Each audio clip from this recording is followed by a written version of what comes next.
سلام عليكم. الحلبة المعقودة، يا ترى بتسموها زيي ولا ليها اسم مختلف عندكم؟ شايفين القوام بتاعها عامل ازاي؟ ما بالكم بقى بالطعم. احلى ما يميز الحلبة بتاعتنا ان هي بتكون من فوق كده لتحت البطرمان كلها مكسرات، مش بس مكسرات عايمة على الوش وبقية البطرمان عسل كده فاضي. طيب هنعملها ازاي؟ بمنتهى السهولة هنجيب حلة كبيرة بحيث ان هي تاخد كل المكونات بتاعتي مستريحة، وهنزل على طول بالزيت بتاعي وهسيبه يقدح على نار عالية. يعني ايه يقدح؟ يعني يسخن كويس قوي، بحيث ان انا هختبره لما احط كده كام سمسمية والاقيهم عايمين على الوش كده وكأنهم بيتقلوا، يبقى كده الزيت بتاعي سخن كويس جدا. في المرحلة دي هبتدي ان انا انزل بالسمسم وهقلبه لمجرد دقيقة فقط.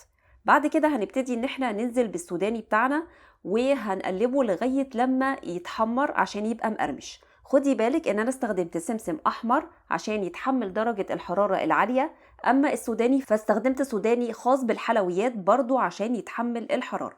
لغاية لما هوصل للون ده كده هبتدي ان انا اوطي النار وانزل بالدقيق. وطيت النار هنا لان الدقيق بتاعي بيفور، فمش عايزة يحصل كده. وهنا في مرحلة الدقيق بنقلب لمجرد ان الريحة بتاعته تروح، ريحة الدقيق الني، مش ان هو يتحمر. بعد كده هبتدي ان انا انزل بالعسل بتاعي وبكون مصفياه عشان اشيل منه اي شوائب، وبعدين هنبتدي ان احنا نقلب كل المكونات دي مع بعض تقليبة كويسة. اول بقى لما الحلبة بتاعتي تبتدي ان هي تغلي هوطي النار خالص وهنزل ببشر البرتقال، على فكرة بيديله نكهة مميزة جدا. بعد كده هننزل كمان بعصير الليمون، وهقلب طبعا كل ده كويس قوي عشان ما يتكتلش معايا في الحلبة.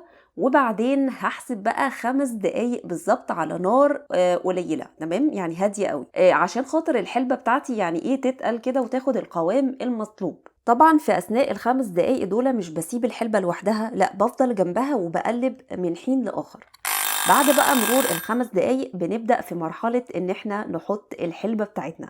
مش بنحطها بقى مرة واحدة، لا ببتدي ان انا احط رشة رشة، وابتدي ان انا اقلبها كويس قوي مع باقي الخليط لغاية لما تختفي تماما، اضيف غيرها، وهكذا لغاية لما اخلص كمية الحلبة بتاعتي كلها.